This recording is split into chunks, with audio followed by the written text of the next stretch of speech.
I tried to break up with my fake boyfriend on a Tuesday afternoon, and he looked me straight in the eye and said one word that completely ruined my life. No, at first I laughed. Honestly, what else was I supposed to do? Fake relationships come with expiration dates. That was the whole point.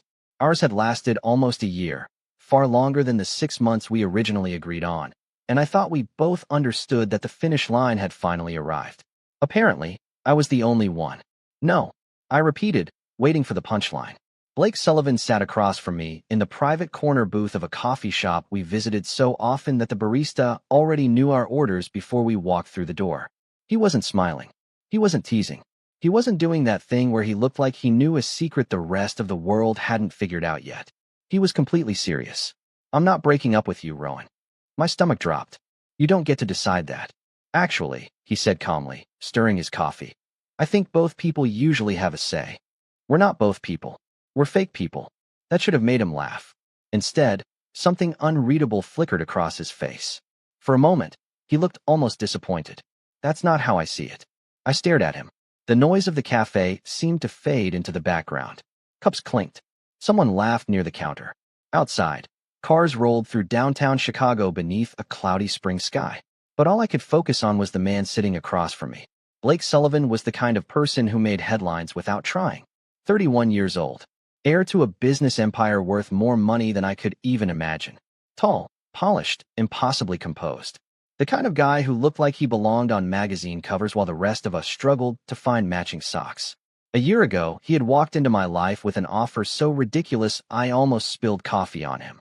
"Pretend to be my boyfriend. Just for a few months. Help me survive family events. Help me convince my grandfather I'm serious about settling down. In return, I'll solve every financial problem you're currently drowning in." It sounded like the plot of a terrible streaming movie. Yet somehow here we were, 12 months later, still sitting across from each other, still pretending. At least, I thought we were pretending. "Blake," I said carefully, "the agreement is over. Then we'll make a new one." That's not how contracts work. Good thing this isn't a contract anymore. My pulse skipped. There it was again. That strange answer. That unsettling certainty. Lately, he'd been saying things that didn't fit the rules. Bringing me lunch when I forgot to eat. Remembering small details I mentioned months earlier. Showing up when I was stressed without being asked. Last week, he drove 40 minutes across the city because I texted that my car wouldn't start. When I thanked him, he looked genuinely confused, as if helping me was the most natural thing in the world. None of that made sense. Not if this was fake. "I think you're confused," I said. "No, Rowan." His voice softened. "I think you're the one who's confused." I hated how that made my chest tighten. I hated how easily he could throw me off balance. Most of all, I hated that a tiny part of me wanted him to keep talking. Because the truth was, ending this wasn't as easy as I pretended it was. Somewhere along the way, our fake relationship had become the most real thing in my life. That was exactly why I needed it to end. I couldn't afford to forget the difference between make-believe and reality. Blake could walk away whenever he wanted. Men like him always could. Men like me were the ones left behind. I pushed my chair back. "I'm serious." "So am I." "Blake." "Rowan." We stared at each other. Then, to my absolute annoyance, he smiled. Not a victory smile. Not a smug smile. Something warmer. Something worse. "You know," he said, "you're adorable when you're stubborn. And you're impossible." I've heard that before. I grabbed my jacket and stood. If I stayed any longer, I'd start questioning my own decision. This conversation isn't finished. "I know. I'm still breaking up with you." Blake leaned back in his seat. "We'll see." The confidence in his voice followed me all the way to the door. I should have felt relieved. Instead, I felt unsettled. Because Blake Sullivan sounded like a man who already knew how the story ended. And the worst part was that I was beginning to suspect he knew something I didn't. The next morning, I woke up determined to ignore Blake Sullivan. It was an excellent plan. Unfortunately, it lasted approximately 12 minutes. At 8:07 a.m., my phone lit up with a text message. "Good morning. Do not forget your meeting at 10. Also, you skipped breakfast yesterday. Eat something." I stared at the screen in disbelief. There was no greeting, no explanation, no acknowledgement that I had literally tried to end our relationship less than 24 hours earlier. Just a reminder to eat breakfast like he was some overprotective life coach. I typed 3 different responses before deleting all of them. In the end, I settled on a simple thumbs up emoji. A few seconds later, another message arrived. "That is not a meal." I groaned and dropped my phone onto the kitchen counter. Somehow, Blake had developed the supernatural ability to annoy me even when he was not physically present. The worst part was that he was usually right. By noon, I was buried in work at the nonprofit marketing firm where I handled community outreach campaigns. Deadlines stacked on top of deadlines. Emails multiplied like rabbits. My coffee had gone cold an hour ago. I was halfway through revising a proposal when someone knocked on my office door. A receptionist peeked inside. "Rowan, there is a delivery for you." I did not order anything. Apparently someone else did. She placed a paper bag on my desk and walked away smiling. I already knew who sent it before I opened it. Inside was my favorite turkey sandwich from a deli 3 blocks away, a bottle of iced tea, and a sticky note written in Blake's unmistakably neat handwriting. "Eat lunch. That is an order." I stared at the note. Then I stared at the sandwich. Then I stared at the ceiling, searching for patience. "He is unbelievable," I muttered. Yet 15 minutes later, I was eating every bite. Around 6 that evening, I finally escaped the office.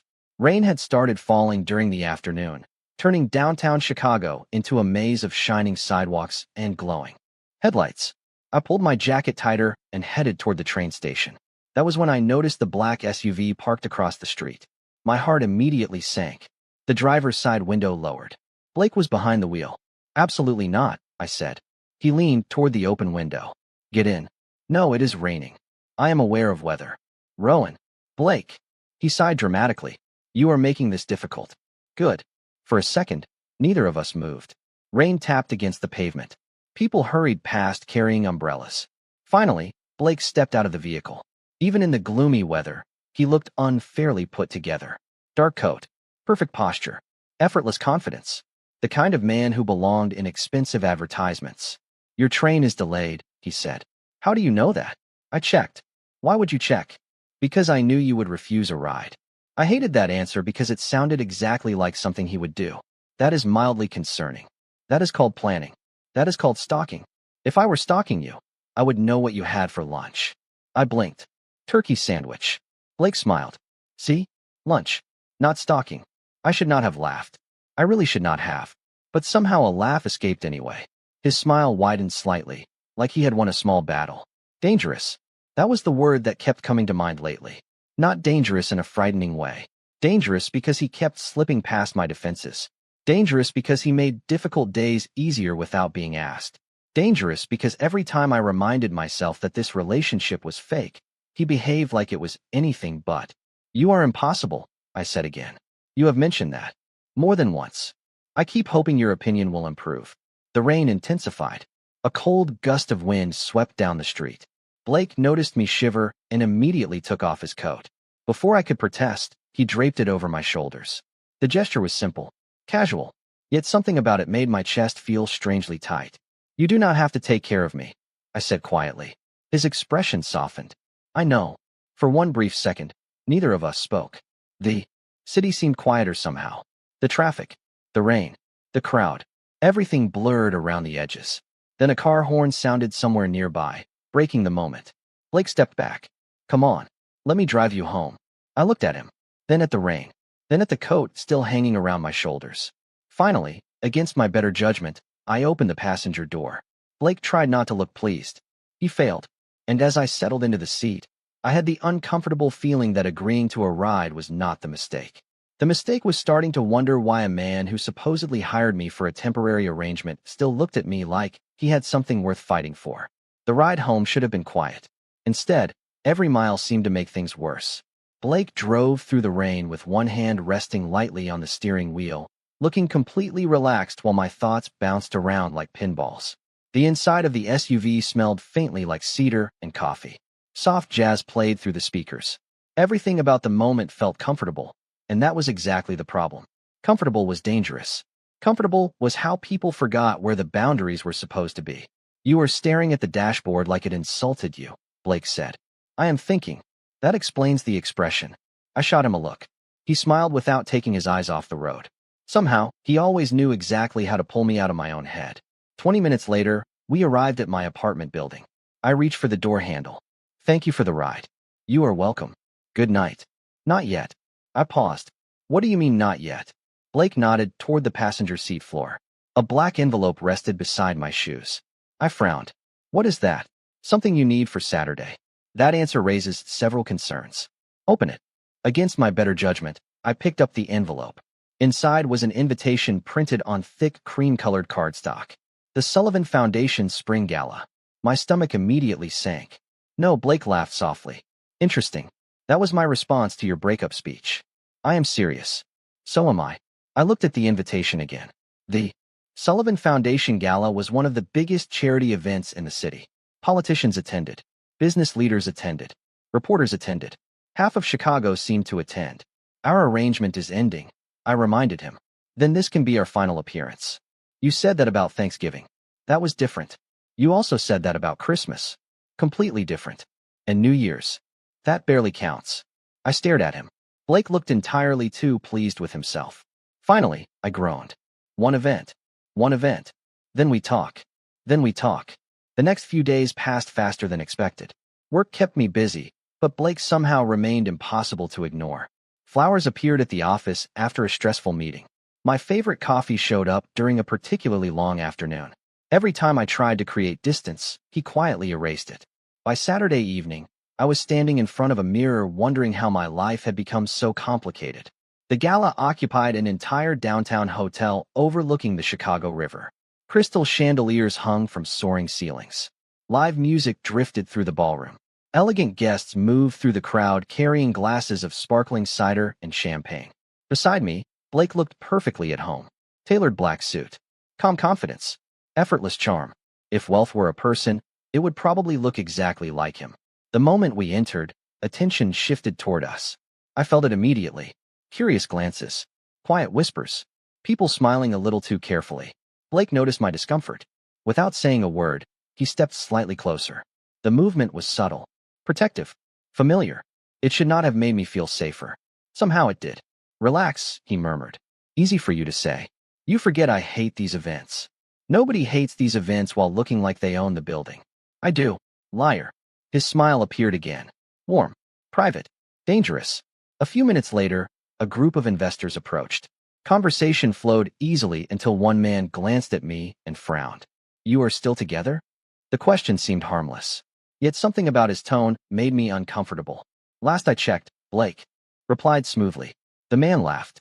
I assumed this was temporary. The room felt quieter. Not literally. Just in that strange way conversations do when something important is about to happen. Why would you assume that? Blake asked. Come on. The man shrugged. Everyone knows how these arrangements work. My stomach tightened. There it was. The rumor. The assumption that I was just another temporary accessory. Before I could respond, Blake's expression changed. Not angry. Not cold. Just firm. Careful, he said. The investor blinked. Excuse me. You are speaking about someone important to me. The words landed harder than they should have. For a moment, nobody spoke. Then the man quickly changed the subject. Conversation resumed. The tension disappeared. But my pulse did not. Important to me. The phrase echoed in my head long after the group moved away. An hour later, I slipped onto a quiet balcony overlooking the river, hoping for a moment alone. The city lights reflected across the water like scattered stars. Cool spring air brushed against my face. Finally, silence. Or at least it lasted until I noticed something sitting on a nearby table. A small velvet box. My first thought was that someone had forgotten it. Then I noticed the engraved silver crest on the lid. Sullivan. My curiosity got the better of me. I opened the box. Inside rested a ring. Elegant. Simple. Old. Definitely expensive. My breath caught. Before I could think, a voice spoke behind me. You were not supposed to see that yet. I turned. Blake stood in the doorway, looking far less calm than usual. And for the first time since I met him, he seemed genuinely nervous. For a second, neither of us moved. The city lights shimmered below the balcony, reflecting across the river like scattered gold. The small velvet box suddenly felt far heavier than it should have. I looked from the ring to Blake and back again. What exactly is this? I asked quietly. Blake exhaled. A family ring. That does not explain why it is sitting out here. I know. He stepped closer, his attention fixed entirely on me. And before you start imagining dramatic conspiracy theories, no, I was not secretly planning to trap you into anything. That is oddly specific, because I know how your brain works. I hated that he did. My gaze returned to the ring. The silver crest matched the one engraved on countless Sullivan properties throughout the city. This was not jewelry someone picked up during a weekend shopping trip. It looked old, important, personal. Why are you carrying it around? I asked. Before Blake could answer, the balcony door opened again. A woman's voice interrupted us. There you are. The change in Blake was immediate. His shoulders stiffened slightly. Not enough for most people to notice. Enough for me. A woman stepped onto the balcony wearing an elegant navy evening gown and the kind of confidence that came from never hearing the word no. She was beautiful, polished, and clearly familiar with Blake. Too familiar. Victoria, Blake said evenly. My stomach sank. I had heard that name before. Victoria Langford, daughter of a powerful business family. Former girlfriend. According to every gossip article Chicago had published over the last decade, she and Blake had once been considered the city's golden couple. Her eyes landed on me. The smile that followed never quite reached them. Rowan, she said pleasantly. Nice to finally meet you properly. Something about the sentence felt sharp around the edges. Likewise. Victoria glanced at the ring box still resting in my hand. One eyebrow lifted. Interesting. Blake's expression hardened. Victoria. What? She asked innocently. I'm just surprised. She looked back at me. Most people do not get access to family heirlooms after only a year. There it was. The insult hidden beneath perfect manners. My face warmed immediately. Victoria noticed. Of course she did. People like her always noticed weakness. I am sure Rowan understands how these situations work, she continued smoothly. Temporary arrangements can sometimes create misunderstandings. The words landed exactly where she intended them to. Temporary arrangements. Misunderstandings. In other words, she thought I was pretending to be something I was not. Worse, she assumed everyone else thought the same. I opened my mouth, ready to excuse myself before. The conversation became even more uncomfortable. Blake spoke first. That is enough. His voice remained calm, quiet, controlled. Somehow that made it more effective. Victoria blinked. Excuse me. You heard me. The air shifted. For the first time all evening, Blake looked every bit like the man who ran boardrooms and billion-dollar negotiations. You do not get to decide what Rowan understands. Victoria laughed lightly. I was only making conversation. No, Blake's gaze never wavered. You were being disrespectful. Silence settled across the balcony. My pulse hammered in my ears. Victoria looked genuinely surprised. Not because Blake disagreed with her. Because he did it publicly. Because he chose a side. Mine. I think you are overreacting, she said carefully. I think you owe him an apology. My breath caught. Victoria stared at him. So did I? Nobody spoke for several seconds. Finally, Victoria forced a smile. If I caused offense, I apologize. It sounded rehearsed. Empty. Blake did not care. Thank you. The conversation was over. Victoria knew it too. She glanced between us one final time before turning toward the ballroom. Enjoy the rest of your evening. The door closed behind her. The silence that followed felt completely different. I stared at the river, unsure what to say. Blake stood beside me, hands in his pockets. Come again. As if nothing unusual had happened. You did not have to do that, I said eventually. Yes, I did. No, I shook my head. You could have ignored it. I could have. Then why did you not? For the first time all night, he looked directly at me. Not through me. Not around me. At me. Because people do not get to make you feel small just because they have money or influence. Something tightened painfully in my chest. Blake, I mean it, Rowan. His voice softened. You spend so much time assuming you do not belong in rooms like this. He glanced toward the ballroom. Half the people in there are less impressive than you. I laughed despite myself. That is objectively false. It is objectively true. You are ridiculous. I know. The familiar smile returned, but this time it seemed different somehow. Warmer. More vulnerable. Then my eyes drifted back to the velvet box. You still never explained the ring. Blake followed my gaze. The smile disappeared. For a moment, genuine uncertainty crossed his face. No, he admitted quietly. I did not. He reached into his jacket and pulled out a folded document. And unfortunately, the ring is not the only thing you were not supposed to see tonight. Before I could ask what he meant, he handed me the papers. I unfolded them slowly. Then my entire world tilted sideways. Because printed across the top of the first page, in bold legal lettering, were two names. Blake Sullivan, Rowan Hayes. And beneath them was the deed to a house neither of us had ever discussed. For several seconds, I could not breathe. The paper trembled slightly in my hands as I stared at the names printed across the deed. Blake Sullivan, Rowan Hayes. Joint owners. Equal shares. Equal rights. Equal responsibility. My pulse thundered in my ears. What is this? I asked. The question came out sharper than I intended. Blake remained quiet for a moment. The ballroom music drifted faintly through the closed balcony door behind us.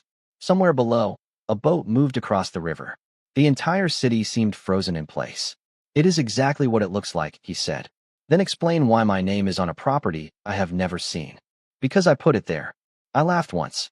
The sound held no humor. That is not an explanation. Rowan, no. I folded the papers and shoved them back toward him. No, you do not get to do that. For the first time all evening, Blake looked genuinely unsettled. I was going to tell you. When? Soon. That is not a date. The frustration I had been trying to ignore for weeks suddenly rushed to the surface. Every strange comment, every unexplained gesture, every time he acted like our arrangement meant something different than what we agreed. You bought a house and put my name on it without asking me. I know how it sounds. It sounds insane. Blake rubbed a hand across his jaw. The house is not the point. Then what is? His silence lasted half a second too long. That was all it took. A terrible realization began forming in the back of my mind. There is something else. Blake looked away. My stomach dropped. What else are you hiding? The question hung between us. Finally, he exhaled. More than you think. I hated that answer. More importantly, I hated the feeling that he was finally being honest. Start talking. For a long moment, he stared out at the river. When he finally spoke, his voice sounded quieter than usual. You know the story everyone tells about my family. Rich business dynasty. Chicago royalty. Endless money. That is the public version. Every instinct told me I was not going to like what came next. Then what is the real version? Blake met my eyes. 3 generations ago, the Sullivan family built its fortune through shipping, transportation, and private contracting. Okay. Most people think those companies no longer exist. My stomach tightened. But they do. He nodded once. And in 6 months, I become the sole heir to everything. The words landed heavily. Not because I was surprised he was wealthy. Everyone knew that. It was the way he said heir. The way responsibility seemed to weigh on every syllable. That is why your grandfather wanted you to settle down. Partly. Partly. Blake looked almost exhausted. The board wants stability. The board. The family trust. Investors. Partners. People who control pieces of the empire. Suddenly dozens of strange moments started making sense. The security teams that always appeared nearby. The constant calls. The private meetings. The pressure. And they approved me? I asked bitterly. No, Blake's answer came instantly. They absolutely did not. I blinked. What? A humorless smile crossed his face. Most of them wanted me with Victoria. That explained more than I wanted it to. Because her family is wealthy. Because it would strengthen their influence. The pieces continued falling into place. And me? Blake's eyes softened. You were the problem. The honesty hurt more than it should have. Good to know. That is not what I mean. It sounds exactly like what you mean. I stepped back. The distance between us suddenly felt necessary. Safe. So let me get this straight. A year ago you hired me to be your fake boyfriend. Rowan, you never told me how much was actually riding on this. I was trying to protect you. From what? Another pause. Another hesitation. Another secret. Blake. His expression darkened. From becoming a target. The words settled heavily between us. I remembered the whispers tonight. The assumptions. Victoria's comments. The investors. The scrutiny. If people already dislike me now, what would happen if they believed I truly mattered to him? The answer arrived before I could stop it. That is why you wanted the house. Blake said nothing. I stared at him. You were planning for me to stay. Yes. Even after the contract ended. Yes. Without asking what I wanted. His jaw tightened. I knew what I wanted. Something inside me cracked. Not because he was lying. Because he was not. Every confusing moment suddenly pointed in the same direction. Blake had never been extending the arrangement. He had been building a future. A future I never agreed to. A future he never discussed. A future he quietly assumed I would eventually accept. The realization hurt far more than I expected. You should have told me, I said quietly. I know. You should have trusted me. I know. Instead, you made decisions for both of us. Blake looked like he wanted to argue. He did not. That made it worse. I handed him the deed. Then I handed him the ring box. Keep them. His expression changed immediately. Rowan, I need space. Please listen. No, my voice broke slightly. I have spent a year wondering whether any of this was real. The pain in his eyes flashed so quickly I almost missed it. And now I find out you have been planning an entire future behind my back. The balcony suddenly felt too small. Too crowded. Too complicated. I took one final step backward. Do not call me tonight. Then I turned and walked away, leaving Blake standing alone beneath the city lights while a single terrible thought echoed through my head. Maybe the biggest lie in our fake relationship was not that we were pretending. Maybe it was that only one of us knew what game we were actually playing. 3 days passed without a single message from Blake. That should have made me feel better. It did not. By the second day, I was annoyed. By the third, I was checking my phone for notifications I had specifically asked not to receive. The realization was humiliating. Work did not help. A major fundraising campaign had entered its final week, and every problem that could possibly happen seemed determined to happen at once. Vendors backed out. Deadlines shifted. Budgets changed. By Thursday evening, I was still sitting in my office long after everyone else had gone home. The city outside my window had disappeared beneath a curtain of rain. My shoulders ached. My eyes burned. I had skipped dinner without noticing. Around 9 o'clock, my phone vibrated. My heart reacted before my brain did. Then disappointment followed. It was not Blake. It was my friend Emma. You are still at work, aren't you? I looked around the empty office. Maybe. Go home, Rowan.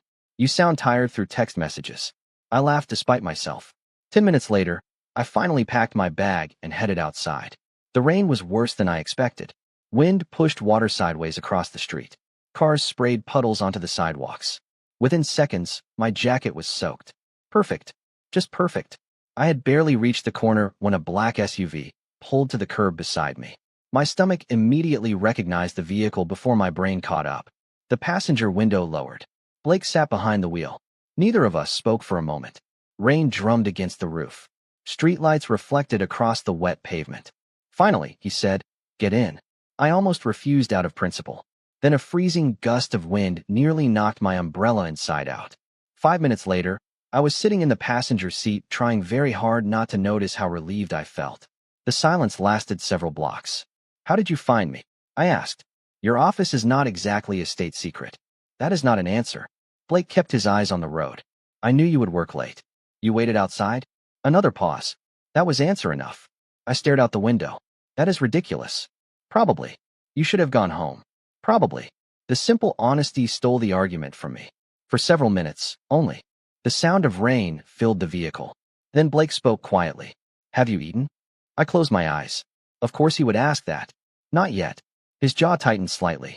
20 minutes later, we were sitting in a small diner tucked between two brick buildings on the north side of the city.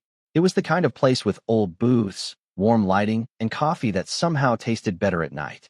Neither of us mentioned the fact that we had ended up here together. A waitress brought soup and sandwiches. I realized how hungry I was the moment the food arrived. Blake watched me take the first bite. "Better. Do not start. You skipped lunch too, didn't you?" I pointed my spoon at him. "You are very annoying." I know. The familiar answer should have felt comforting. Somehow it did. That realization scared me more than anything else. We finished eating in relative peace. Outside, the rain continued falling. Inside, the diner felt strangely insulated from the rest of the world. Safe. Quiet. Temporary. "Why did you really come tonight?" I asked. Blake's expression shifted. Not dramatically. Just enough.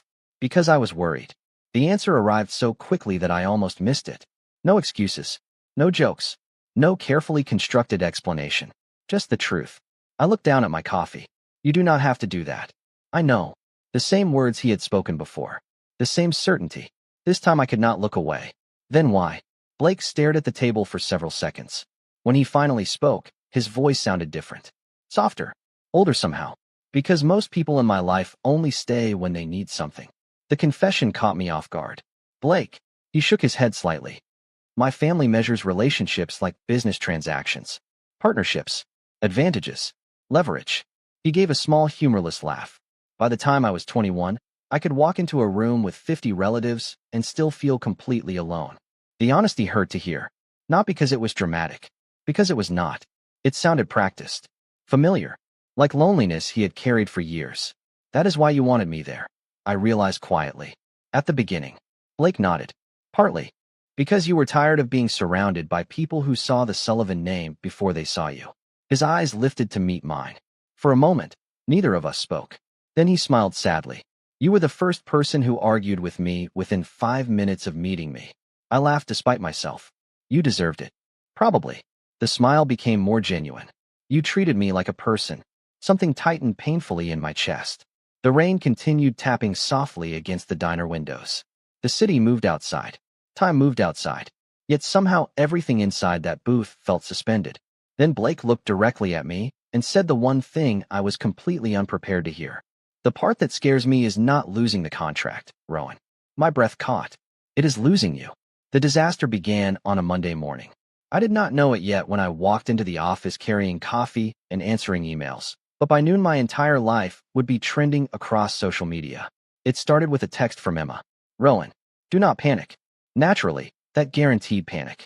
Before I could respond, another message arrived. Then another. Then another.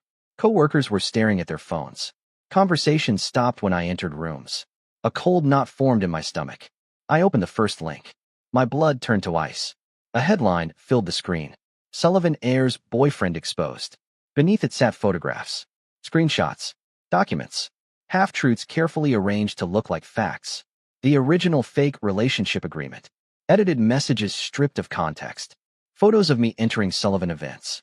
Financial records showing payments Blake made during the first months of our arrangement. Someone had assembled every piece of evidence possible and turned it into a story. A convincing story. The article painted me as a calculated opportunist who targeted one of Chicago's wealthiest heirs. According to the internet, I had manipulated my way into Blake's life, secured access to his money, and positioned myself for a future inheritance. The comments were worse. Gold digger. Professional liar. Social climber. Fraud. I stopped reading after that. My hands were shaking. By 1 o'clock, local media outlets had picked up the story. By 2, my phone would not stop ringing. By 3, a reporter was standing outside my office building. Someone wanted this public. Someone wanted it devastating. And judging by the speed, they had planned it for weeks. The worst part was that some of the evidence was real. The original contract had existed. Blake had paid me. The arrangement had started as fake. Truth mixed with lies always spread fastest. Around 4 that afternoon, another article appeared. This one included anonymous sources from within the Sullivan organization. Several claimed I had pressured Blake into keeping me around after the contract ended. Others suggested I was responsible for tensions inside the family trust. I stared at the screen in disbelief. None of it was true. Yet from the outside, it looked believable. My phone buzzed. Blake. For a moment, I simply stared at his name. Then I declined the call. A second later, he called again. I declined that one too. Then came a message. Please answer. I could not. Not yet. Because for the first time since meeting him, I did not know what to believe anymore. The story exploded overnight. The next morning, things got worse. The Sullivan Foundation Emergency Board meeting had been moved forward. Investors wanted answers. Family members wanted answers. Reporters wanted answers. And somehow, despite every instinct screaming otherwise, I found myself standing outside a downtown conference center where the meeting was being held. Part of me needed to hear Blake deny it. Another part feared he might not. Inside, cameras lined the walls. Executives filled rows of seats. Members of the Sullivan family occupied the front section. I immediately spotted Victoria. She looked entirely too calm. Then I saw another face. Harrison Sullivan, Blake's older cousin. Ambitious. Influential. A man I had only met twice. The moment our eyes met, he smiled. Not kindly. Not warmly. Victorious. My stomach dropped. Suddenly I knew exactly who had done this. Harrison rose to address the room. He spoke about reputation, stability, responsibility. Then, with perfect timing, he projected copies of the old contract onto a massive screen. Behind him, gasps spread through the audience. Camera flashes erupted. The humiliation hit like a wave. There it was. My name. My signature. Public. Exposed. Every terrible assumption suddenly looked justified. Harrison shook his head sadly. The Sullivan family deserves better than manipulation. More murmurs followed. More whispers. I felt physically ill. Then Harrison turned toward Blake. You have remained silent long enough. Tell them the truth. Every eye in the room shifted. Every camera turned. Every reporter waited. Blake stood slowly from his seat. My heart pounded. This was it. The moment that mattered. The moment he could save himself by letting me fall. For several endless seconds, he said nothing. The silence became unbearable. 1 second. 2. 5. 10. Doubt crawled into my chest. Maybe this was too much. Maybe protecting me had finally become inconvenient. Maybe everyone had been right. I looked down. I could not bear to watch.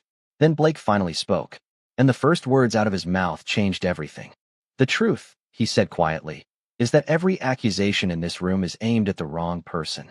The room fell completely silent. Hundreds of people were watching. Cameras remained fixed on Blake. Reporters waited. Investors waited. Harrison Sullivan stood near the front with the confidence of a man who believed he had already won. Blake looked at none of them. Instead, his gaze found me across the crowded room. "The truth," he repeated calmly, "is that Rowan Hayes never manipulated anyone." Murmurs spread through the audience. Harrison smiled tightly. "That is difficult to believe considering the contract displayed behind you." Blake nodded once. "Then let us discuss the contract." He turned toward the massive screen. "Yes, the agreement was real. Yes, our relationship began as a formal arrangement." More whispers followed. I felt my stomach sink. Harrison's confidence returned immediately. Then Blake continued. "What was not shown is who proposed it." The room quieted again. "I did." Harrison's smile vanished. Blake reached for a remote control resting on the podium. A new document appeared on the screen. Then another. Then another. Emails. Meeting notes. Legal records. Every page carried dates and signatures. "These records were archived by Sullivan Legal over a year ago," Blake said. "They clearly show that I initiated the arrangement. Rowan did not approach me. Rowan did not pressure me. Rowan did not request compensation. Every major decision originated with me." Reporters immediately began typing. Camera flashes exploded. Harrison stepped forward. "That proves nothing." Blake barely glanced at him. "Actually, it proves quite a lot." Another document appeared. This time it was a forensic analysis report. After reviewing the leaked materials, our cybersecurity team discovered multiple alterations. A series of highlighted screenshots filled the screen. Text messages were edited. Conversations were cut apart and rearranged. Several financial records were intentionally presented without context. The room erupted into louder murmurs. Harrison's face paled. Blake remained perfectly calm. The original files were traced to a private server owned by a holding company. Another click. Another document. A holding company controlled by Harrison Sullivan. The silence that followed felt enormous. Harrison immediately protested. "That is ridiculous." "Is it?" Blake asked quietly.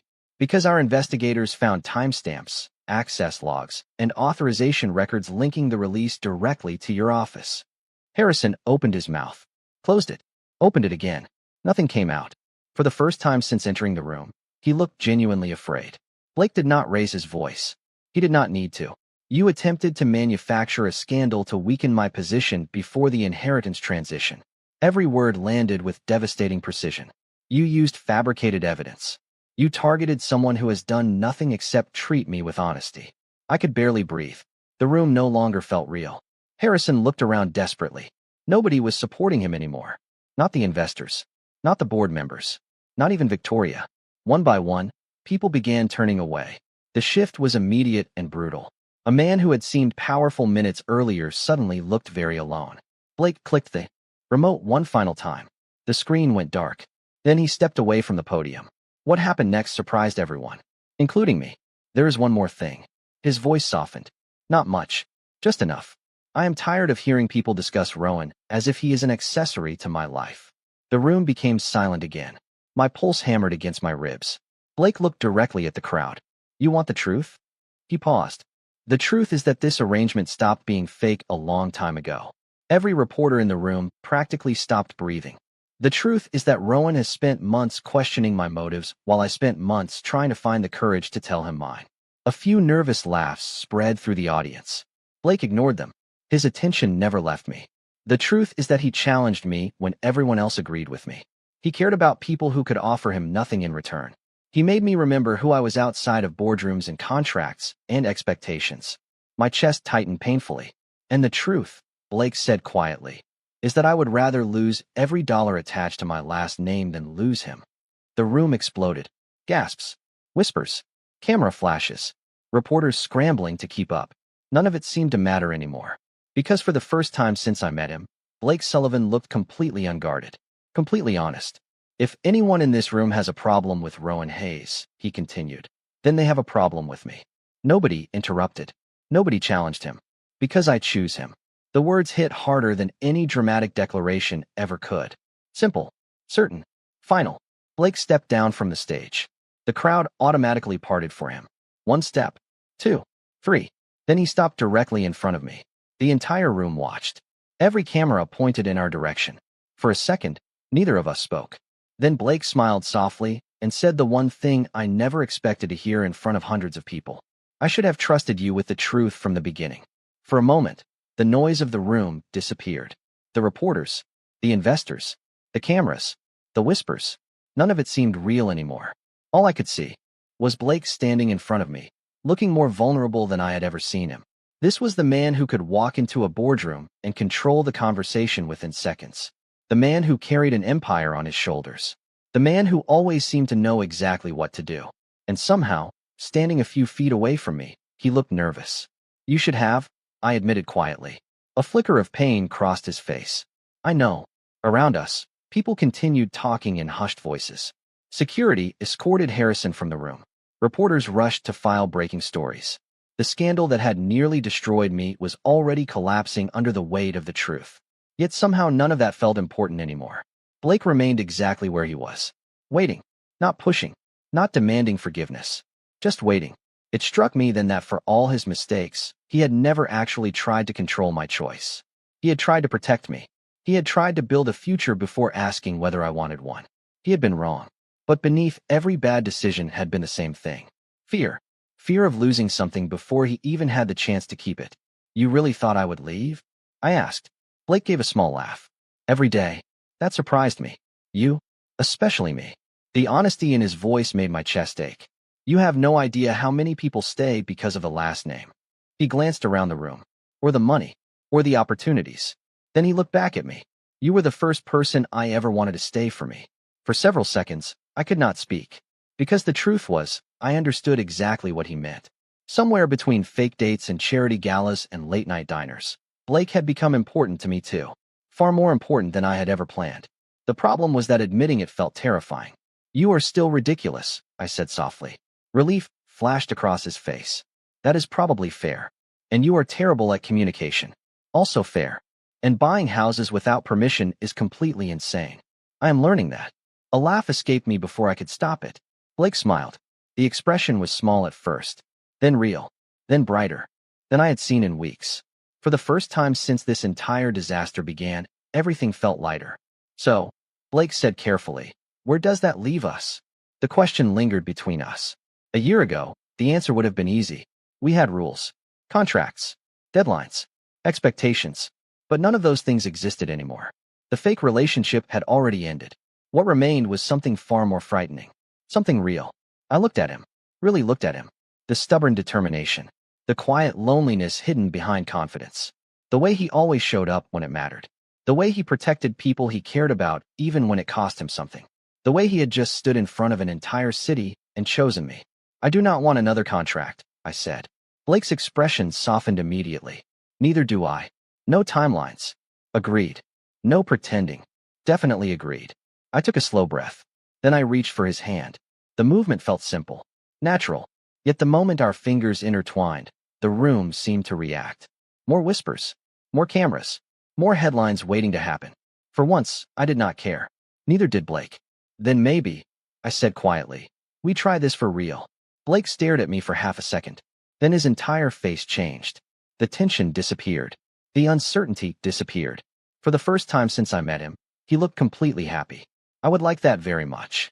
Later that evening, we slipped out of the conference center through a private exit overlooking the Chicago River. The city glowed beneath the night sky. Traffic moved across distant bridges. The air carried the scent of rain from the previous storm. Everything felt new somehow. A black SUV waited at the curb. Blake opened the passenger door for me. I stopped before getting in. What? He asked. The house. Blake blinked. What about it? I want to see it. His smile returned instantly. Really? Do not make a big deal out of this. Too late. I rolled my eyes. Still ridiculous. Still impossible. We climbed into the vehicle. As the city lights drifted past the windows, I rested my head against the seat and looked over at him. A year ago we had started with a lie. A carefully constructed arrangement designed to survive family expectations and public pressure. Somehow, along the way, the lie had fallen apart. What remained was messy and imperfect and completely unexpected. But it was ours. Blake reached across the center console, and took my hand again. This time neither of us let go. And as we drove toward a future neither contract nor obligation could define, I realized something that made me smile. The best part of our story had never been the moment we pretended to choose each other. It was the moment we finally did.